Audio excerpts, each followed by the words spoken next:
Hi friends, welcome to Madhuri tasty food. ఈరోజు నేను చేయబోయే రెసిపీ గంగవల్లి కూర మామిడికాయ పప్పు. చాలా కమ్మగా టేస్టీగా ఎలా ప్రిపేర్ చేసుకోవాలో చూద్దాం. ముందుగా రెసిపీ చూసే ముందు నా ఛానల్ని సబ్స్క్రైబ్ చేసుకునే వాళ్ళు ఉంటే సబ్స్క్రైబ్ చేసుకోండి ఫ్రెండ్స్. సబ్స్క్రైబ్ చేసుకున్న వాళ్ళు తప్పకుండా లైక్ కొట్టండి, ఓకేనా ఫ్రెండ్స్. గంగవల్లి కూర పప్పుకి కావాల్సిన పదార్థాలు చూద్దాం. కందిపప్పు హాఫ్ అన్ అవర్ ముందు నానబెట్టుకున్నాను. గంగవల్లి కూర ఒక 5 కట్టలు తీసుకున్నాను నేను. ఈ గ్లాస్తో పప్పు వేసాను. ఒక హాఫ్ అన్ అవర్ ముందు నానబెట్టుకుంటే పప్పు ఈజీగా ఉడికిపోతుంది.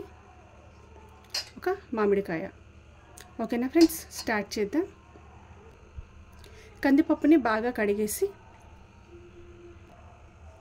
మనం కడిగి పెట్టుకున్న గంగవల్లి కూరని పప్పులో వేసేసుకోవాలి.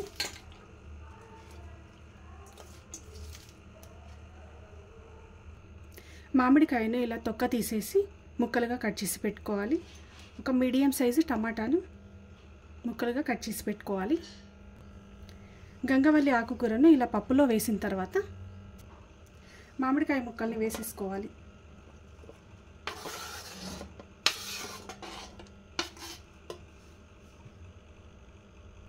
కట్ చేసిన టమాటా ముక్కల్ని వేసుకోవాలి.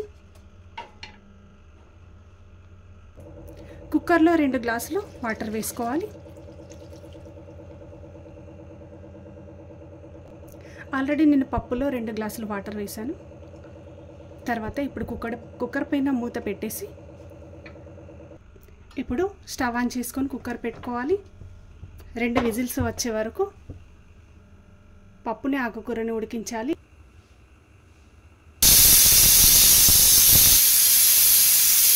ఇలా 2 విజిల్స్ వచ్చిన తర్వాత స్టవ్ ఆపేసేయాలి. కుక్కర్ చల్లబడిన తర్వాత విజిల్ తీసేసి మూత తీసి చూద్దాం. మొత్తాన్ని ఒకసారి కలిపేద్దాం.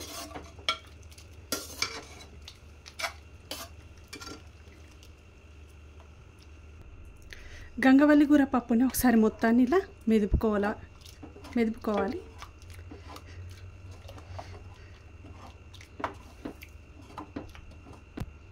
స్పూన్తో కానీ ఇలా పప్పు గుత్తితో కానీ ఇలా బాగా పప్పుని బాగా మెదుపుకోవాలి.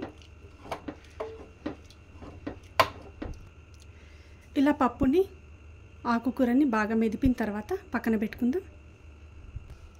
గంగవల్లి ఆకుకూర మామిడికాయ పప్పుకి ఇప్పుడు తాలింపు పెట్టుకుందాము.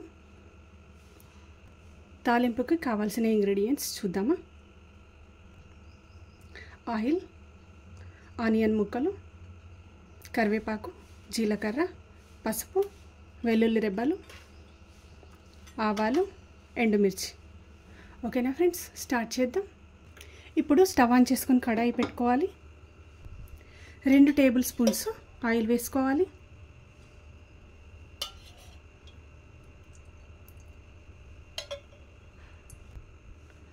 ఇప్పుడు ఆయిల్ హీట్ అయిన తర్వాత వెల్లుల్లి రెబ్బల్ని వేసేసుకోవాలి.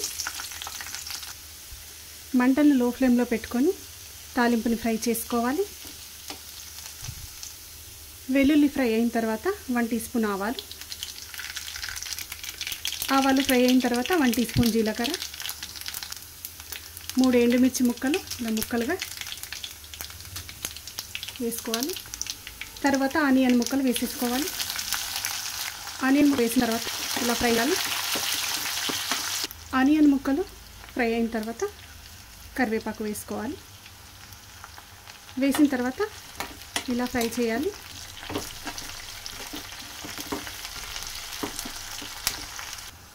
వేయాలనుకుంటే ఇలా మామిడికాయ పీసును కూడా వేసేసుకోవచ్చు.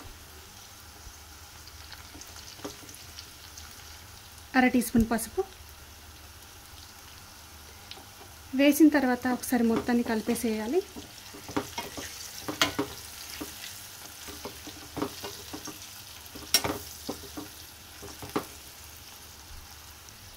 ఉడికించి పెట్టుకున్న గంగవల్లి కూర పప్పుని వేసేసుకోవాలి. వేసుకున్న తర్వాత ఇలా మొత్తాన్ని ఒకసారి కలిపేసేయాలి. 2 టీ స్పూన్స్ సాల్ట్ వేసుకోవాలి.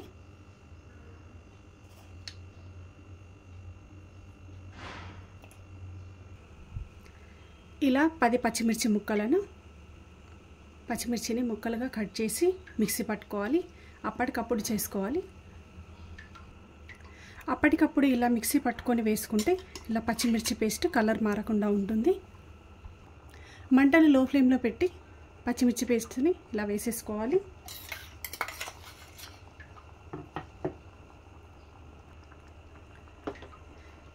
పచ్చిమిర్చి పేస్ట్ వేసిన తర్వాత ఒకసారి మొత్తాన్ని కలిపేసేయాలి. 10 నుండి 15 నిమిషాలు తాలింపులో ఇలా పప్పుని ఉడికించుకోవాలి. ఇలా మంటను లో ఫ్లేమ్లో పెట్టి గంగవల్లి కూర మామిడికాయ పప్పుని ఇలా ఉడికించుకోవాలి.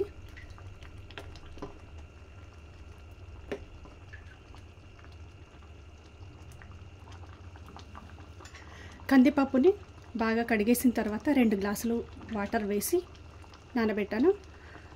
తర్వాత గంగవల్లి కూర వేసిన తర్వాత 2 గ్లాసులు వాటర్ వేసాను. మొత్తం 4 గ్లాసెస్ వాటర్ వేసాను. 4 గ్లాసెస్ వాటర్ కరెక్ట్గా సరిపోయింది. రైస్, చపాతీ, రోటీకి సూపర్ ఉంటుందండి. తప్పకుండా ట్రై చేయండి. లైక్ చేయండి, షేర్ చేయండి, సబ్స్క్రైబ్ చేసుకోండి ఫ్రెండ్స్.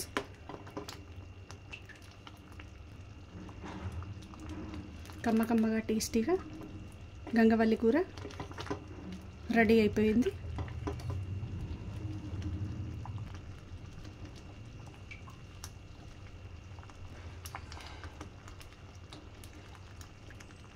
మంటను లో ఫ్లేమ్లో పెట్టి 15 నిమిషాలు ఇలా గంగవల్లి కూర పప్పుని బాగా ఉడికించిన తర్వాత స్టవ్ ఆపేసేయాలి.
చాలా కమ్మగా టేస్టీగా గంగవాయిల కూర రెడీ అయిపోయింది ఫ్రెండ్స్. తప్పకుండా ట్రై చేయండి. లైక్ చేయండి, షేర్ చేయండి, సబ్స్క్రైబ్ చేసుకోండి. పక్కనున్న బెల్ ఐకాన్ని క్లిక్ చేయండి. ఓకేనా? బాయ్.